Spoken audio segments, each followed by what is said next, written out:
আসসালামু আলাইকুম ওয়া রাহমাতুল্লাহি ওয়া বারাকাতুহু।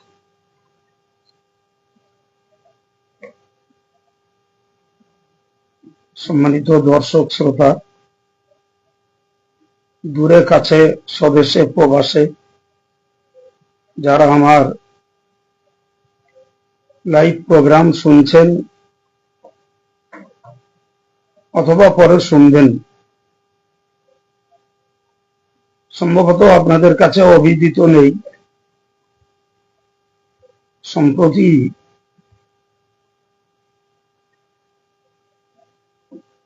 পশ্চিমবঙ্গের করিমপুর বিধানসভার বিজেপি বিধায়ক অসীম সরকার মহাশয় তার জ্ঞানমত হোক অথবা হিংসাত্মক মানসিকতায় হোক কোরআনের বিরুদ্ধে বেশ কয়েকটি কুরুচিপূর্ণ মন্তব্য করেছেন। যে মন্তব্য ঘিরে সারা দেশের বলা যায় সর্বধর্মের বাঙালিদের কাছে বিষয়টা সমালোচিত হচ্ছে। অনেক আবেগপ্রবণ মুসলমান তারা বিষয়টাকে নিয়ে অনেকেই চড়া কড়া মন্তব্য করছেন। তার নামে বহু এফআইআর হয়েছে এবং অনেকেই তার দৈহিক প্রহার, অত্যাচার এ জাতীয় কথাও হয়তো বলে থাকছেন।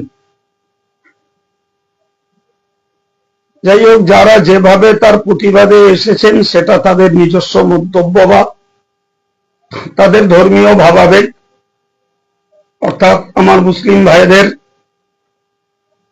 আবেগে আঘাত এসছে, ফলে প্রতিবাদ করতে যেয়ে কেউ কম বেশি করে থাকতে পারেন। তো এই প্রসঙ্গে আমি তাদেরকে একটি কথা বলবো যে ভুল বানান যেন ভুল না হয়, অর্থাৎ অন্যায়ের প্রতিবাদ করতে যে আইনের চোখে কেউ যেন আসামি হয়ে না পড়েন, এটি তাদের কাছে আমার একান্ত পরামর্শ। এরপর আমি আজকে এই লাইভ প্রোগ্রামে এসছি বা ভয়েসে এসছি আপনাদের কাছে একটা সত্য বিষয় তুলে ধরার জন্য, এবং অসীমবাবু যে বিষয়টাকে নিজের কৃতিত্ব মনে করে উদ্ধার করে বাঙালি মুসলিমদের কাছে বা হিন্দু সমাজের কাছে উপহার দিয়েছেন ভাবছেন, এটি সম্পূর্ণ তার অজ্ঞতা, প্রকারান্তরে প্রতারণা। আমি বিষয়টার কয়েকটা বিভাগ দেখছি। নাম্বার ওয়ান, তার বক্তব্যে প্রকাশ পেয়েছে যে আসল কোরআন বদর যুদ্ধে পুড়ে গেছে। প্রথমত এ বিষয়ে তার জ্ঞানের স্বল্পতা, কারণ বদর যুদ্ধ হওয়া পর্যন্ত কোরআন ইনকমপ্লিট ছিল, তখনও কোরআন নাজিল হওয়ার ধারাবাহিকতা বজায় ছিল। ফলে বদর যুদ্ধে কোরআন পুড়ে যাওয়ার কোনো প্রশ্নই ওঠে না। যেহেতু কোরআন এরপরেও আরো পূর্ণ 9 বৎসর এবং গণিতিক 10 বৎসর পর্যন্ত কোরআন নাজিল হয়েছে, তাহলে তিনি কেমনে বলতে পারেন যে বদর যুদ্ধে কোরআন পড়ানো হয়েছে? দ্বিতীয় কথা, তিনি সম্ভবত এই ইতিহাসকেও জানেন না যে তৎকালীন জমানায় প্রিন্টেড কোরআন ছিল না। আজকের যে কোরআন বিশ্ববাসী দেখছে এটা একটু প্রিন্টেড হার্ড কপি। এই রূপে কোরআন বিশ্বের মাঝে আত্মপ্রকাশ করা অনেক কাল পরে। তখন কোরআন ছিল চামড়ায় লেখা, হাড়ের গায়ে লেখা, অথবা সাহাবায়ে কেরামদের স্মৃতিতে ছিল। ফলে এটা যে তিনি অজ্ঞতার পরিচয় দিয়েছেন এবং একটি মিথ্যা প্রচার করেছেন, তাতে কোনো সন্দেহ নেই। নাম্বার 2, তিনি বলেছেন যে 27 জন শয়তান মিলে এই কোরআনটাকে রচনা করেছে। তার বোঝা উচিত যে কোরআন অবতীর্ণ করেছেন আল্লাহ, যিনি স্রষ্টা। এ কোরআন কালামুল্লাহ, আল্লাহ পাকের কথা। যে কোরআনে আল্লাহ পাক নিজেই বলেছেন, ওয়ালাউ তাকাব্বালা আলাইনা বা'দাল আকাবির, যদি আমি আল্লাহর কথার সঙ্গে কেউ কোনো কথা সংযোগ ঘটায়, লাআখাযনা মিনহু বিল ইয়ামিন সুম্মা লাকাতা'না মিনহুল ওয়াতিন, তো আমি তার কণ্ঠটাকে চেপে ধরে তার কণ্ঠটাকে আমি কেটে নেব। তো যে কোরআন নবীর কাছে অবতীর্ণ হয়েছে, মিডিয়া ছিলেন জিবরিল আমিন আলাইহিস সালাম, সেই কোরআনে কোন শব্দ বাক্য সংযোজন করার মতো না ছিল জিবরাইলের কোনো অধিকার, না ছিল বিশ্ব নবীর কোনো দুঃসাহস। যদি কেউ করার দুঃসাহসিকতা দেখায়, তার বিরুদ্ধে মহান আল্লাহর এই মারাত্মক ঘোষণা যে আমি আমার কুদরতে তার কণ্ঠ থেকে ধরে কেটে নেব। ফলে সেখানে শয়তানের কোন শব্দ সংযোজন হওয়ার প্রশ্নই ওঠে না। দ্বিতীয় কথা, শয়তান কোরআন তৈরি করবে, অসীমবাবুর জানা উচিত যে খোদ কোরআনে মহান আল্লাহ সূরা বনী ইসরাঈলের 88 নম্বর আয়াতে বলেছেন, কুল লা ইজতামাআতিল ইনসু ওয়াল জিন্নু আলা আন ইয়াতু বিমিসলি হাযাল কুরআন লা ইয়াতুনা বিমিসলিহি। ওগো নবী, তুমি বলো, যদি তামাম পৃথিবীর মানব, জিন, শয়তান, যেহেতু শয়তান জিনেরই একটা শ্রেণী, ফলে এদের কাছে আল্লাহ পাকের চ্যালেঞ্জ, এরা যদি একে অপরকে সম্মিলিত শক্তি যুগিয়ে এই কোরআনের সমতুল্য আর একটি কোরআন আনয়নের চেষ্টা করে, লা ইয়াতুনা বিমিসলিহি, তাহলে তারা এরূপ কোরআন আনতে সক্ষম নয়। সেখানে শয়তানের সংযোজন থাকবে আর শয়তান কোরআন তৈরি করবে, এটা একটি পাগলের প্রলাপ ছাড়া আর কিছু নয়। দ্বিতীয়ত, সূরা বাকারার 23 নম্বর আয়াতে মহান আল্লাহ নিয়েছেন, আম ইয়াকুলুনা ইফতারা কুল ফাতু বিসূরাতিন মিসলিহি ওয়াদউ শুহাদাআকুম। যদি কোরআন বিরোধীরা মনে করে যে কোরআন কেউ মন গড়া বানিয়েছে, তাহলে তারা কোরআন পাকের একটা সূরা তৈরি করুক এবং তাদের সহযোগীদেরকে তারা আহ্বান করে সহযোগিতা নিক। তো আল্লাহ পাকের এই চ্যালেঞ্জ, যে যাতে পরিষ্কার উল্লেখিত তারা সহযোগীদের সহযোগিতা নিয়েও এই কোরআনের সমতুল্য কোন কোরআন রূপায়ণ করতে পারে না। আমি ইয়াকুলুনা ইফতারা কুল ফাতু বিসূরাতিন মিসলিহি, তারা যদি মনে করে কোরআন মন গড়া, তাহলে তারা কোরআনের মতো একটা সূরা তৈরি করে উপস্থাপন করুক।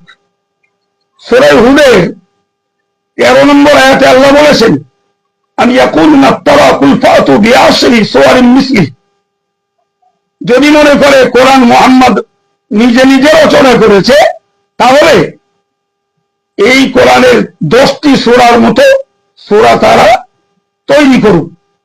এই জাতীয় চ্যালেঞ্জগুলিতে স্পষ্ট প্রতীয়মান যে কোরআনের অনুরূপ পূর্ণ কোরআন, 10টি সূরা, 1টি সূরা, এমনকি একটি আয়াত সারা পৃথিবীর কোন অপশক্তি, কোন দুর্বুদ্ধি কেউ একটিও রচনা করতে পারে না। ফলে মানব জাতির ভিতর থেকে হোক, জিন জাতির ভিতর থেকে হোক, এদেরই আর একটা শ্রেণী, শয়তান শ্রেণীর কেউ হোক, কারো পক্ষে কোরআন শরীফের কোন শব্দ সংযোজন করা সম্ভব নয়। এই পর্যায়ে দাঁড়িয়ে বলতে হয় যে অসীম বাবু তিনি এমএলএ, তবে তার পরিচয় নিয়ে দেখছি তিনি মূলত একজন গায়ক।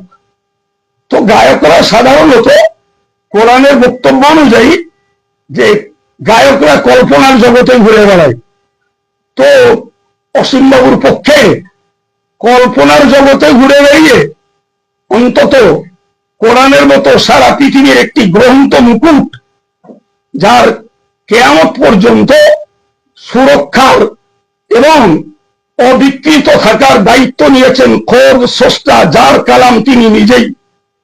তিনি বলেছেন সূরা হিজরের 9 নম্বর আয়াতে, ইন্না নাহনু নাযালনা যিকরা ওয়া ইন্না লাহু লাহাফিজুন, আমি আল্লাহই কোরআনকে নাযিল করেছি এবং আমি তার সুরক্ষাকারী। সুবহানাল্লাহ। তাহলে যিনি নিজে এই কোরআনের রক্ষার দায়িত্ব নিয়েছেন, এমনকি কোরআন শরীফে সূরা শুআরা 192 নম্বর আয়াতে আল্লাহ বলেছেন, ওয়া ইন্নাহু লাতানযীলু রাব্বিল আলামিন, এই কোরআন গোটা জগতের প্রতিপালকের পক্ষ থেকে অবতারিত। নাযালা বিহির রূহুল আমিন, পরে আয়াতে বলেছেন এটি আল্লাহ পাকের বিশ্বস্ত দূত জিবরাইল কর্তৃক অবতারিত। জিবরাইল প্রিয় নবীর কাছে এনে দেওয়ার মাধ্যম। সূরা ফাতিহে আল্লাহ পাক যে কথা বলেছেন যে যারা কোন ব্যক্তি যদি কোরআনের একটা শব্দ সংযোজন করে, আল্লাহ তার কুদরতে হস্ত দ্বারা তার গর্দান টিপে ধরে তার গর্দানকে কেটে নেবেন। এই জাতীয় আয়াতগুলোকে বিশ্লেষণ করলে স্পষ্ট প্রতীয়মান হয় যে কোরআনে কোন জিন শয়তানের একটি শব্দ সংযোজিত নেই। তো অসীম বাবুর এই জাতীয় ভ্রান্ত এবং পাগলের প্রলাপ উক্তিতে প্রমাণিত হচ্ছে তিনি অন্য কোন চিন্তায় নিজে ভাইরাল হওয়ার জন্য হোক, আর এই সর্বধর্মের সমন্বয়ে ভারতবর্ষে অশান্তি লাগানোর জন্য হোক, এই জাতীয় একটি কুমন্তব্য করে গোটা দেশের দ্বিতীয় বৃহত্তম সংখ্যাগুরু নাগরিক মুসলিম সম্প্রদায়ের ভাবাবেগে ধর্মীয় ভাবে আঘাত করতে চেয়েছেন। এর জন্য আমি অন্তত ভদ্রভাবে তাকে বলবো, তিনি যখন দেশের একজন এমএলএ, তাহলে তার উচিত নাগরিকদের মাঝখানে শান্তি, সুশৃঙ্খলা এবং সর্বধর্মের মাঝে সমন্বয়, একে অপরের সঙ্গে প্রীতি ভালোবাসার রক্ষা করার দায়িত্বের মধ্যকার তিনি একজন ব্যক্তিত্ব। সুতরাং তার উচিত কর্তব্য এই জাতীয় কথাটাকে তিনি উইথড্র করুন এবং মুসলিম সম্প্রদায়ের কাছে নয়, শুধু সারা দেশের নাগরিকদের কাছে তিনি ক্ষমা প্রার্থী হন যে আমি এই জাতীয় কথা বলে একদিকে মুসলিমদের অন্তরে যেমন আঘাত দিয়েছি, অপরদিকে দেশের মাটিতে ধর্মে ধর্মে বিভেদ এবং একটি সাম্প্রদায়িকতার উস্কানি দিয়েছি। এর জন্য আমি দুঃখিত। আমি মনে করি যে সমস্ত মুসলিমরা তার প্রতি কোন চড়া করা মন্তব্য করেছেন, এরা ক্ষমা করতে জানে, যেহেতু এরা ক্ষমার ধর্মের মানুষ। আল্লাহ ক্ষমাকারী, বিশ্বনবী ক্ষমাকারী। সেই আল্লাহর বান্দা এবং প্রিয় নবীর এই প্রিয় উম্মতেরা এক মুহূর্তে অসীম বাবুকে ক্ষমার চোখে দেখবেন এবং দেশের মানুষের ভিতরকার এই অস্থিরতা, মুসলিমদের ভিতরে ধর্মীয় ভাবাবেগের আঘাত তারা ভুলে যাবেন। দ্বিতীয় একটি কথা বলবো যে অসীম বাবু আর একটি মারাত্মক কথা বলেছেন। সূরা তাওবার 5 নম্বর আয়াতের ব্যাপারে তিনি সম্পূর্ণ একটা মিথ্যাচার করেছেন, সম্পূর্ণ মিথ্যাচার। অসীম বাবু আপনাকে মনে রাখা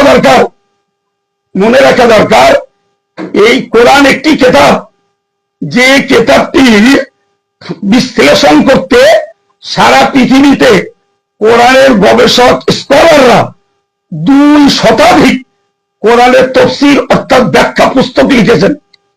যা আপনি আপনার পৈতৃক কেউ জীবনেও তার একটি কেতাবও একটি গ্রন্থ কোনোদিন চোখে দেখেননি। এবং যদি আপনি মনে করেন সফট কপি মোবাইলের অ্যাপস ডাউনলোড করে দেখবেন, আপনার মতো এত সংকীর্ণহীন মানসিকতার ন্যারো মাইন্ডের মানুষের এই বিশ্লেষণ দেখবার মতো সময়, মানসিকতা এবং যোগ্যতারও অভাব। আপনার জানা উচিত যে আয়াত পাকটিতে বলা আছে ফাকতুলুল মুশরিকিনা হাইসু ওয়াজাদতুমুহুম, আপনি আপনার বাহাবা কোরাতে যে বলেছেন যে 21,000 টাকা খরচা করে আমি অ্যাপ ডাউনলোড করে কিংবা বাংলাদেশ থেকে কপিটা উদ্ধার করেছি। আপনি মগের মুল্লুক দেখেছেন? আপনি কি জানেন সারা পৃথিবীতে যে কোরআন রয়েছে এ কোরআন একটি অনুলিপি, এর দ্বিতীয় কোন ভার্সন নেই। এটাই কোরআনের কি জ্বলন্ত বৈশিষ্ট্য। আপনি মনে রাখবেন, যদি কোন প্রিন্ট মাস্টার কেউ যদি এই কোরআনকে বিকৃত কোন রূপ তৈরি করে, তাহলে মনে রাখবেন সারা পৃথিবী জুড়ে লক্ষ লক্ষ হাফেজে কোরআনদের হৃদয়ে ছিনাতে এ কোরআন অবিকৃত অবস্থাতে পোর্ট মেমোরি করা আছে। ফলে এর দ্বিতীয় কোন ভার্সন বার করার কোন দুঃসাহস পৃথিবীতে কারণ নেই। আর কেউ যদি চক্রে পড়ে চক্রান্তের শিকার হয়ে বার করেন, আপনি এটা জানুন সেটি পৃথিবীতে একদিনও টিকতে পারে না। পাল্টা সঙ্গে সঙ্গে তার আসল রূপ হাফেজরাই পড়ে দেবেন, আলেমরা লিপিবদ্ধ করে দেবেন। সুতরাং আল্লাহ পাকের কোরআনের বক্তব্য লা তাবদীলা লিকালিমাতিল্লাহ, যে আল্লাহ পাকের এই কথার কোন পরিবর্তন ইলা ইয়াউমিল কিয়ামা, কিয়ামত পর্যন্ত হওয়ার নয়। সুতরাং আপনাকে ভাবতে হবে যে কথাটি আপনি বহুত যেন ঘেটে ঘুটে অনেক গবেষণা করে বাংলাদেশ থেকে কপি আনিয়ে বলছে। আপনি এটাকে জানুন সারা পৃথিবীর মুসলিমদের ঘরে ঘরে যে কোরআন আছে, মসজিদ গুলোতে যে কোরআন আছে, মাদ্রাসাগুলোতে যে কোরআনের শিক্ষা দেওয়া হয়, ওই একই কথা গোটা পৃথিবীর সমস্ত কোরআন শরীফে লেখা আছে। আপনি মনে করলেন আমি আহামরি কিছু করে বসছি, 21,000 টাকা খরচা করে একটা লিপি বাংলাদেশ থেকে আনিয়েছি, আপনার কোরআনকে আছে না ভাই, এটা কখনোই আপনার এই কথা কখনো সত্য নয়। আপনি জানুন প্রত্যেকটা কোরআনে ওই কথা লিখিত রয়েছে। ফলে এতে ভাইরাল হওয়ার আপনার কিছু নেই। আর এতে আলাদা করে আপনার আত্মমর্যাদা বৃদ্ধির কোন স্বপ্ন দেখাটাও ভুল হচ্ছে। মুসলিম সম্প্রদায়ের কাছে শুধু নয়, আমাদের ঘরে 6 বছরের শিশুদের কাছেও ওটা একটা হাস্যাস্পদ। কারণ 6 বছরের শিশুরা যে কোরআন পড়ে তাতেও ওই আয়াত পাক লেখা আছে। ফলে ওটা আলাদা করে আপনার সংগৃহীত কোরআনে আছে আর গোটা পৃথিবীর আর কোন কোরআনে নেই। এটা আপনার মিথ্যাচার, এটা আপনার প্রতারণা এবং রীতিমতো এটা আপনার এই অজ্ঞদের কাছে বাজার করার একটা ধান্দা ছাড়া আর কিচ্ছু না। অন্যথায় প্রত্যেকটা কোরআনে একই কথা আছে। ফলে আমি এটাকে অত্যন্ত ঘৃণার সঙ্গে প্রতিবাদ করছি যে আপনি একটি মিথ্যার পথ ধরে নিজেকে এই দেশের মানুষের কাছে খুব উল্লেখিত করতে চেয়েছেন। তো আপনার এই জাতীয় চিন্তা চেতনাটা অন্তত পক্ষে আগামী থেকে মুছে ফেলা দরকার। নাম্বার 3, আপনাকে 3 নম্বর আর একটা কথা বলি। ওই আয়াত পাকে লেখা হয়েছে বা উল্লেখ আছে ফাকতুলুল মুশরিকিনা হাইসু ওয়াজাদতুমুহুম, তোমরা এই মুশরিকদের যেখানে পাও তাদেরকে হত্যা করো। পরে বলা আছে অখুযুহুম, তাদেরকে গ্রেফতার করো, অহসুরুহুম, তাদেরকে অবরোধ করো, বন্দী করো, অকুদু লাহুম কুল্লা মারসাদ, এবং তাদেরকে যদি সহজে না পাও তাদের চলার পথে ঘাঁটিতে ঘাঁটিতে তোমরা ওত পেতে বসো। এই শ্রেণীর মুশরিক গুলোকে তাদেরকে বন্দী করার জন্য এতগুলো কথা ওই আয়াত পাকের ভিতরেই উল্লিখিত রয়েছে। এর আগে অসীমবাবু আপনাকে একটু বোঝা দরকার, কোথাকার তামাক খেয়েছেন আমি জানি না, কে আপনাকে এই তামাক খাইয়েছে বুঝলাম না। ওই যেখানে লেখা আছে মুশরিকদের হত্যা করো, তার আগেই রয়েছে ফাইজান সালাকাল আশহুরুল হুরুম, যখন এই নিষিদ্ধ মাস অতিবাহিত হয়, এই কথাটার সঙ্গে ঘটনা কি? ঘটনাটাকে অসীমবাবু কেউ আপনাকে শিখিয়েছেন কিনা জানি না, তবে আমি অন্তত বলবো, আমি একজন কোরআনের ন্যূনতম ছাত্র, আর আপনাকে বলছি আপনি আমার নগণ্য ছাত্র হন, হয়ে এটাকে শিখুন। সেটা হলো এটাই, জানেন তো যে মক্কার কাফের মুশরিকদের অত্যাচারে আমার আল্লাহ আমার নবীকে নির্দেশ দিয়েছিলেন যে তুমি মক্কা ছেড়ে মদিনায় চলে যাও। তিনি মাতৃভূমিকে ত্যাগ করেছিলেন, যেহেতু নির্দেশটা আল্লাহ। মনে টান দুঃখ বেদনা যাই থাক, তিনি মক্কা ভূমিকে ত্যাগ করে মদিনায় গিয়েছি। মদিনায় যাওয়ার 6 বছরের মাথায়, 6 বছরের মাথায় তিনি স্বপ্ন দেখেছিলেন যে তিনি কাবা শরীফ তওয়াফ করতে যাচ্ছেন, কাবাতে তিনি তওয়াফ করতে যাচ্ছেন বলে স্বপ্ন দেখেছিলেন। এই কথা সাহাবায়ে কেরাম তার শিষ্য শাগিরদের কাছে ব্যক্ত করলে তারাও তার সঙ্গী হওয়ার ইচ্ছা করেন, এবং তিনি মদিনা থেকে গোছগাছ করে মক্কার পথে রওনা দিয়েছিলেন। তিনি কাবাতে তওয়াফ করতে যাবেন, কাবা পরিক্রমা করতে যাবেন। প্রতিমধ্যে আপনাদেরই পূর্বপুরুষ, আপনাদেরই স্বধর্মীয় যারা, তারা আমাদের নবী এবং তার নবীর সঙ্গীকে পথে বাধার সৃষ্টি করে। সেই বাধা তারা কাবাতে রাসূলুল্লাহকে প্রবেশ করতে দেয়। সেখানে কাফেরদের সঙ্গে মুসলমানের একটি চুক্তি সম্পাদিত হয়। সেই চুক্তিতে কতগুলো ধারা লিখিত হয়। তো সেই চুক্তির ধারায় মধ্যকার একটি ধারা হলো যে এই চুক্তি বলবৎ থাকবে 10 বছর। সেই চুক্তির আর একটা ধারা ছিল যে আজ থেকে কুফফারে মক্কা, মক্কার কাফেররা এবং মুসলমানরা কেউ যুদ্ধ করতে পারবে না, এবং কোন সম্প্রদায়, কোন গোত্র, কোন বংশ যদি যুদ্ধ করে তাহলে এরা কেউ কাউকে সহযোগিতাও করতে পারবে না। এ চুক্তি সেখানে সম্পাদিত ছিল। এবং সেখানে আরো একটা ধারা ছিল যে আগামী বছর মুহাম্মদ এসে অস্ত্র শস্ত্র ছাড়া মাত্র 3 দিনের জন্য আসবে, এবং তার ধর্মীয় একটি ইবাদত উমরা আদায় করে তিনি মক্কা থেকে বিদায় নেবেন। যথারীতি 7ম হিজরিতে আমার রাসূলুল্লাহ এসেছেন, কাবাতে কাবা পরিক্রমা করেছেন, 3 দিন থেকেছেন, তিনি চলে গেছেন। তখনও পর্যন্ত ওই পূর্বের বৎসরকার চুক্তি বলবৎ ছিল। রাসূলুল্লাহ মক্কা ছেড়ে আবার যথারীতি উমরা আদায় করে মদিনায় চলে গেছেন। এর মাঝখানের ঘটনা হলো যে একটি কথা ওই চুক্তিতে লেখা ছিল যে আরবের অন্য কোন গোত্র তারা চাইলে মুহাম্মদ তথা মুসলমানের পক্ষ অবলম্বন করতে পারে, আর চাইলে তারা কাফের মুশরিক মক্কার মানুষদেরও পক্ষ অবলম্বন করতে পারে। এই ধারার ভিত্তিতে বনু খোজা নামক একটি গোত্র তারা আমার নবীর পক্ষ অবলম্বন করে, আর বনু বকর নামক আরেকটি গোত্র তারা মক্কার মুশরিক এবং কাফেরদের পক্ষ অবলম্বন করে। তো করতেই পারে, যেহেতু ধারায় লেখা আছে। কিন্তু রাসূলুল্লাহ যখন উমরা আদায় করে ফিরে এলেন, এর 6-7 মাসের মাথায় রাতের আধারে এই বনু বকর অর্থাৎ কাফেরদের মিত্র গোষ্ঠী তারা মুসলমানদের মিত্র গোষ্ঠী বনু খোজার উপরে আক্রমণ করে, এবং আক্রমণটা করেছিল রাতের বেলায়। আর এই আক্রমণে ওই কুরাইশরা যারা আগে চুক্তি স্বাক্ষর করে রেখেছিল তারা গোপনে বনু বকরদের অস্ত্র শস্ত্র এবং লোকজন দিয়ে সহযোগিতা করে।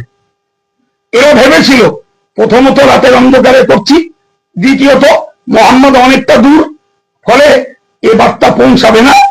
কিন্তু রাসূলুল্লাহর কাছে যখন এই বার্তা পৌঁছে গেল, নবী তখন বুঝলেন যে চুক্তি সম্পাদিত হয়েছিল 10 বছরের জন্য কুরাইশদের নিজেদের আগ্রহে ত্রুটিতে এবং আমাদের শত্রুপক্ষ বনু বকরদের সঙ্গে সহযোগিতা করে আমাদের মিত্রপক্ষ বনু খোজাদের উপরে আক্রমণ করে তারা 10 বছরের চুক্তিকে ভঙ্গ করে দিয়েছে। এটাই ছিল এই মক্কার কাফের এবং কোরাইশদের, তৎকালীন সময়কার কোরাইশদের এই ছিল তাদের একটি চুক্তি ভঙ্গ এবং দ্বিচারিতা এবং মুসলমানদের সঙ্গে দুর্ব্যবহারের এবং চরম চক্রান্তের আরেকটি বড় নজির। এরপর রাসূল করিম সাল্লাল্লাহু আলাইহি সাল্লাম যখন দেখলেন যে এরা আমার সঙ্গে স্বাক্ষরিত চুক্তি ভঙ্গ করেছে, রাসূলুল্লাহ তখন রীতিমতো উনি এদের বিরুদ্ধে যুদ্ধ করার প্রস্তুতি নিতে থাকেন। এই খবর মক্কাবাসীরা পেয়ে তখনও রাসূলের নিজের চাচা আবু সুফিয়ান, তিনি কুফফারদের পক্ষে ছিলেন, তাকে পাঠিয়ে দেন যে এই ব্যাপারে মুহাম্মাদের পদক্ষেপ কি একটু জানো। আবু সুফিয়ান এসে রিপোর্ট দিল যে এই বনু বকররা বনু খোজার উপরে অত্যাচার করার এবং কুরাইশরা এদের সাহায্য করার অপরাধে মুহাম্মদ রীতিমতো যুদ্ধের প্রস্তুতি নিচ্ছে। তখন মক্কাবাসীরা যুদ্ধ ভয়ে ভীতু সন্ত্রস্ত যে এখন যদি মক্কাবাসী মুহাম্মাদের সঙ্গে যুদ্ধ করতে যাই তাহলে আমরা সমূলে বিধ্বস্ত হব। তাই তারা আবেদন করেছিল যে আবু সুফিয়ান এসে যে বনু বকররা যে অত্যাচার এবং আক্রমণ করেছে এর জন্য আমরা দুঃখিত, ক্ষমা প্রার্থী, সুতরাং যুদ্ধটা না হোক, এই ছিল তাদের দাবি। রাসূলুল্লাহ তাদের ওই পর্যায়ের যুদ্ধ থেকে নিরস্ত করলেন। ঠিক আছে, যুদ্ধ হবে না, কিন্তু যারা আমার সঙ্গে তোমরা চুক্তি ভঙ্গ করেছো, এই চুক্তি ভঙ্গকারী গোষ্ঠী তোমাদেরকে মাত্র 4 মাস সময় দিচ্ছি। হয় 4 মাসের মধ্যে তোমরা ইসলাম কবুল করো, আর না হলে তোমরা মক্কা ছেড়ে যেখানে বড় সেখানে চলে যাও। আমাদের সঙ্গে তোমরা বিচারিত করেছো, চুক্তি ভঙ্গ করেছো, ফলে এখনই তোমাদের আর মক্কায় থাকবার মতো অধিকার নেই। যে 4 মাস সুযোগ দিচ্ছি এটা আমাদের পক্ষ থেকে তোমাদের জন্য একটা অনুগ্রহ। প্রিয় ভাইরা, আমি একটা কথাই প্রসঙ্গে বলি, আপনি বলুন আমাদের দেশ এর একটা সংবিধান আছে, এই দেশের কোন নাগরিক যদি সংবিধানকে অগ্রাহ্য করে, সংবিধানকে অপমান করে এবং এ দেশের বৈদেশিক কোন চুক্তিকে কেউ যদি লঙ্ঘন করে, আমার দেশ কি তাদের ছেড়ে দেবে? পশ্চিমকালেও দেবে না। না কোন নাগরিক সংবিধানের অমর্যাদা করলে তাকে ছাড়বে, আর না কোন পররাষ্ট্র কেউ যদি ভারতবর্ষের সঙ্গে কোন চুক্তি যদি ভঙ্গ করে ভারত সরকারও তাকে ছেড়ে দেবে না। সুতরাং আমার রাসূলুল্লাহ তখন তিনি রাষ্ট্র নেতা, ফলে যে মক্কার কাফের এবং মুশরিকরা মুসলমানদের সঙ্গে চুক্তি ভঙ্গ করেছিল তাদেরকে অনুগ্রহ করে 4 মাস সুযোগ দিলেন। হয় তোমরা ইসলাম কবুল করো, না হলে আমার ইসলামের জন্য তোমাদের বাধ্যবাধকতা নেই, তোমরা আমাদের সম্মুখ সমরে এসো না, তোমরা যেখানে চলে যাও, তোমাদের প্রতি আমাদের কোনো দাবি থাকবে না। প্রিয় ভাই আমার, স্বদেশ বিদেশ প্রবাসে যিনি যেখানে দেখছেন, এই ইতিহাসকে মাথায় রাখুন যে রাসূলুল্লাহর অনুগ্রহ কতটা। এত বড় দুরাচারণকারী, অত্যাচারকারী, চুক্তি ভঙ্গকারী, রাতে অন্ধকারে মুসলমানদের মিত্র গোষ্ঠীর প্রতি আক্রমণ, সবকিছুকে রাসূলুল্লাহ ক্ষমার নজরে রেখে তাদেরকে গুছিয়ে নিতে 4 মাস সময় দিলেন। এই কথাটি কোরআন শরীফের ওই আয়াত পথে বলা আছে যে ফাইজান সালাফাল আশহুরুল হুরুম, যে ওই নিষিদ্ধ মাস যখন অতিবাহিত হয়ে যায়। এই আয়াত নাযিল হয়েছিল শাওয়াল মাসে, এরপরেই ছিল জিলকদ, জিলহজ আর মুহররম। তার মানে এই 4 মাস অর্থাৎ মুহররম মাস পর্যন্ত বহু পূর্ব থেকে এখানকার জিলকদ, জিলহজ আর মুহররম আর একটা বিচ্ছিন্ন মাস রজব, এই 4 মাসে যুদ্ধ বিরতি আদেশ ছিল। এই 4 মাসে যুদ্ধ করা নিষেধ ছিল। এখানে রজব মাস সংযোজিত নয়, এখানে শাওয়াল মাসে আয়াত নাযিল হয়েছে। সুতরাং এখানকার 4 মাস হলো আগের নিষিদ্ধ 3 মাস, জিলকদ, জিলহজ, মুহররম আর শাওয়াল ধরে 4 মাস। এই 4 মাস বিদায় নেবার পর এরপরে ওই চুক্তি ভঙ্গকারী মুশরিক যারা, এদেরকে যেখানে পাও ধরতে পারলে ভালো, না হলে বন্দি করো, না হলে এদেরকে তোমরা ওত পেতে বসো, কোথায় গেলে এদের পাওয়া যায়। কারণ এদের মতো উচ্ছৃঙ্খল চুক্তি ভঙ্গকারী নাগরিক আমাদের দেশে থাকা মানে দেশের শান্তি বিঘ্ন করবে, মানুষের জীবনযাত্রার ব্যাঘাত ঘটাবে এবং মানুষের মাঝে মিত্রতার ব্যাঘাত ঘটাবে। অসীমবাবু, এসব ইতিহাস আপনার পিতৃ জন্মে পড়েছিলেন কোনোদিন? যদি না পড়েন আজকে শিখুন এবং এই চরম অন্যায় কথা বলা থেকে আপনি প্রত্যাহার করুন। দেশবাসী আপনাকে ক্ষমা করুন। এরপরে মনে রাখুন, আমার নবীর আদর্শ যদি অসীমবাবু মনে করেন কোরআন পরধর্মের মানুষকে হত্যা করতে উদ্বুদ্ধ করেছে, আপনাকে এই ইতিহাসটাও জানা দরকার। এর 1 বছরের পরে আমার রসুল বীর বেশে, বিজয় বেশে সেই মক্কা আবার জয় করলেন। সেদিন তিনি কাবার প্ল্যাটফর্মে দাঁড়িয়ে হাজার হাজার ইসলামের দুশ্মন, কোরআনের শত্রু যারা ছিল তারা সেদিন ভয়ে কাঁপছিল। আজকে মোহাম্মদ বিজয় বেশে এসেছে, এই মোহাম্মদের প্রতি আমরা সার্বিক অত্যাচার করেছি। আজকে সেই মোহাম্মদ বিজয়ী মোহাম্মদ কি করবে আমাদের? প্রিয় নবী সেদিন বলেছিলেন, তোমরা আমার কাছে কি ব্যবহার পেতে চাও? তারা কোন রোগ সরাতে পারেনি।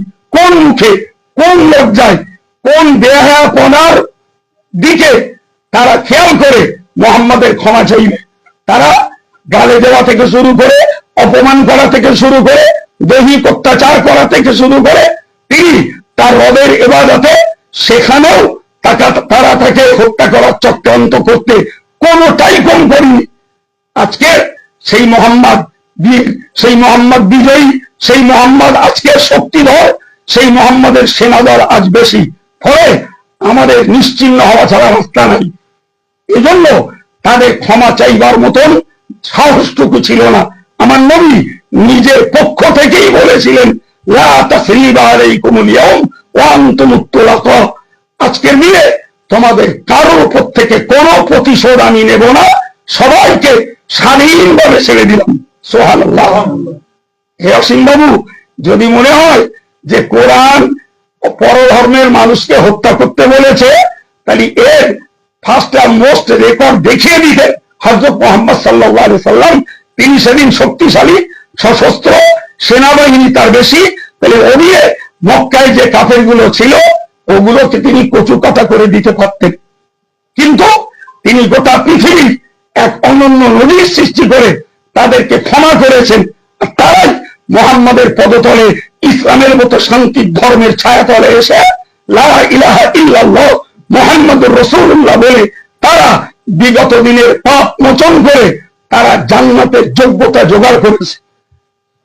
অসীমবাবু, আপনাকে মনে রাখা দরকার, যদি কোরআনের এই কথাটা সর্বকালের জন্য প্রযোজ্য হতো, তো আপনাকে আমি দায়িত্ব দিচ্ছি, আপনি সারা ভারতবর্ষ ঘুরে একটা রেকর্ড বার করুন, সারা বিশ্ব ঘুরে একটা রেকর্ড বার করুন যে মুশরিক হওয়ার জন্য মুসলমানরা কোন পরধর্মের মানুষকে হত্যা করেছে।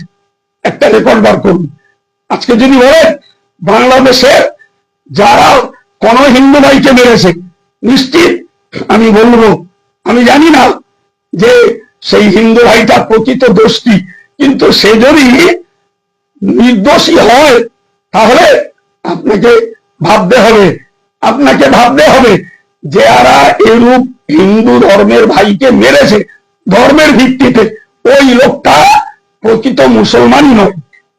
আপনি যদি ওটাকে যদি যুক্তি আর দলিল ধরেন, আমি বলবো হযরত মুহাম্মদ সাল্লাল্লাহু আলাইহি ওয়াসাল্লামকে গালি দেওয়ার অপরাধে যে মুসলমানরা প্রতিবাদ করলো ওই বাংলাদেশে তারাই নিহত হলো।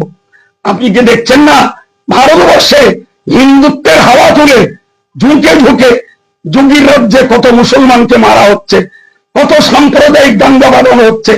তখন কি আপনি চোখে কালো চশমা পরেন, না জ্ঞানের উপরে আলাদা বস্তা দিয়ে পর্দা করেন? এগুলো দেখতে পান না। সুতরাং মনে রাখুন, এই আয়াত পাকের বাস্তব কার্যকারিতা ছিল ওই মুশরিকগুলো যারা আমার নবীর সঙ্গে মুসলমানের সঙ্গে চুক্তি ভঙ্গ করেছিল। তারা কবে মরে জাহান্নামে চলে গেছে।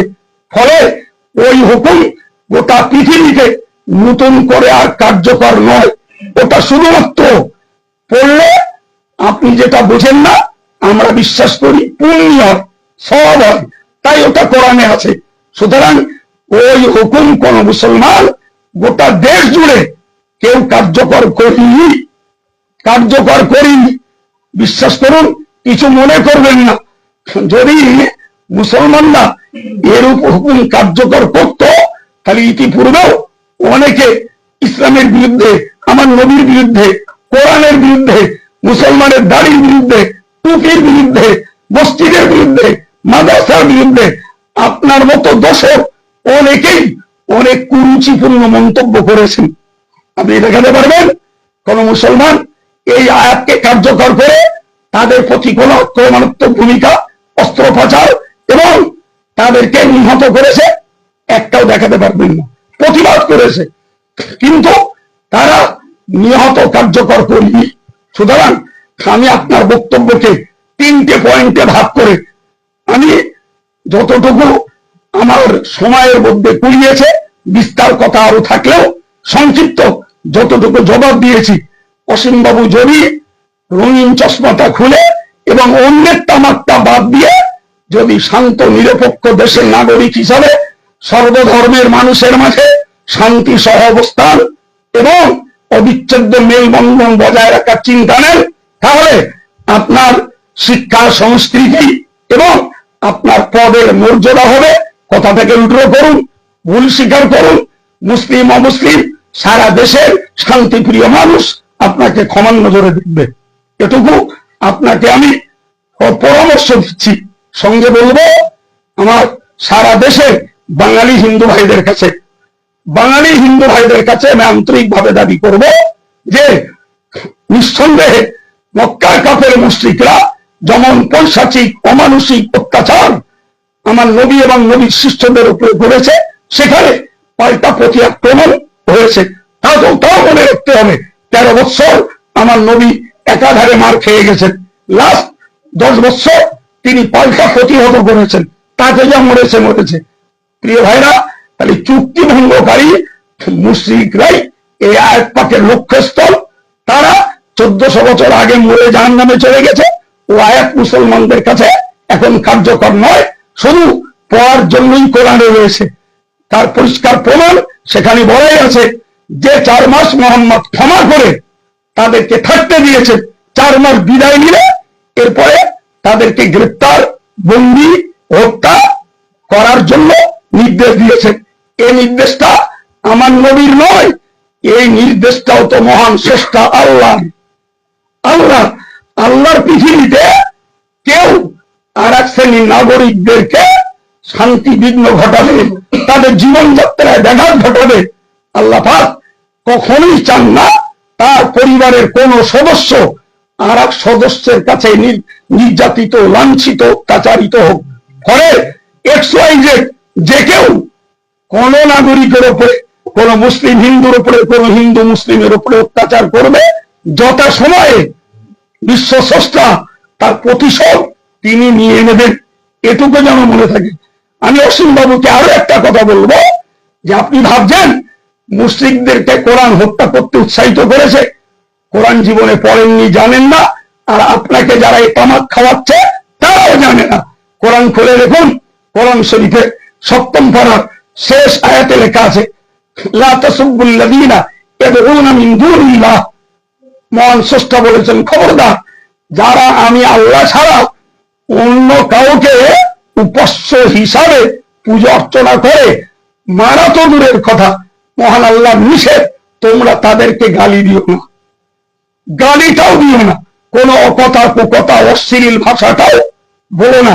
অসীম বাবু, আপনার যদি মুখ থাকে, আপনার যদি কলম থাকে, দেশ জুড়ে লক্ষ লক্ষ ইসলামিক স্কলার রয়েছে, যাদেরও মুখ আছে, যাদেরও কলম আছে, কিন্তু দেশের শান্তি, সুশৃঙ্খল, সর্বধর্মের মাঝে প্রীতি, ভালোবাসা, মিলন মহান এই বজায় রাখতে যে আজ অবধি ভারতবর্ষের কোন ইসলামিক স্কলার আপনাদের বিরুদ্ধে কোন কলম লিখেনি, আর কোন উস্কানিমূলক বক্তব্য দিয়ে এই ঘিতে আগুন দিয়ে দেয়নি।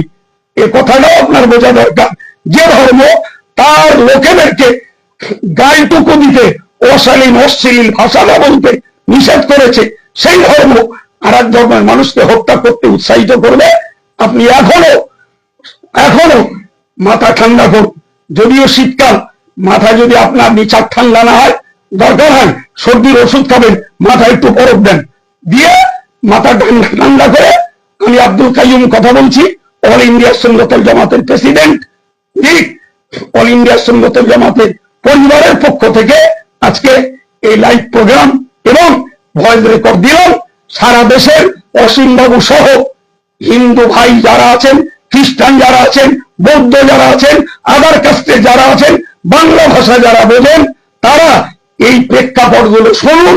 তাহলে বুঝবেন অসীম বাবু শুধু মুসলমানদের দুশ্মনী করছে না, অসীম বাবু প্রকৃতপক্ষে ভারতবর্ষে পশ্চিমবঙ্গের নাগরিকদের শত্রু। কারণ তিনি নাগরিকদের সুস্থ জীবনযাত্রায় ব্যাঘাত ঘটিয়েছেন। এইটুকু বলি আপনাকে আজকের এই উপহারটুকু দিলাম। যদি আপনি এর উপরে কোন টিকা টিপ্পণী এবং ফের যদি মিথ্যাচার করেন, তাহলে আমরা উচ্ছৃঙ্খলা তো করবো না, আমরা আইনের ঊর্ধ্বে যাব না। আইনটাকে সামলে রেখে পুনরায় আবার লাইভে এসে আপনার দাঁত ভাঙা জবাব দিতে প্রচুর ইসলামিক স্কলার তৈরি আছে। আমি নগণ্য, পুনরায় প্রয়োজন হলে আবার লাইভে আসবো। তবে ভাববেন না এটা মগের মূল্য, যা করবেন তাই চলে যাবে। এ পর্যন্ত বলি আমি বিদায় নিচ্ছি। মুসলিমদের প্রতি আমার সালাম রইল।